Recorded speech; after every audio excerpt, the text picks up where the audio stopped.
اور کوشش کرو کوئی نماز نہ چکے مسجد سارے اللہ دے گھر اے آباد کرنا تھی سے جگہ اساں گھر دے وچ تربیت دے سو خود نماز پڑھ سو بعد وہ نماز پڑھے سو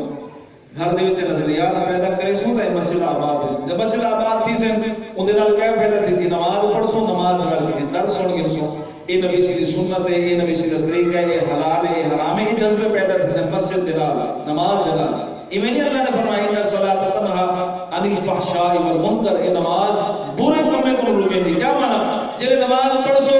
نماز قرآن جان لے ترجمہ پڑھ دے سمجھ دے قرآن دے وچ چلے تساں نماز پڑھ سو کہیں جنت دا تذکرہ کہیں جہنم دا تذکرہ کہیں برائی دا تذکرہ کہیں چنگائی دا تذکرہ نیکی دے کمے تو تے جنت دے اعلان برائی دے کمے تو جہنم دے وعیداں جب سن سو دل دے وچ شوق جذبہ پیدا کسی کے کام کرنا چاہیے اور خوف پیدا کسی کے کام نہیں کرنا چاہیے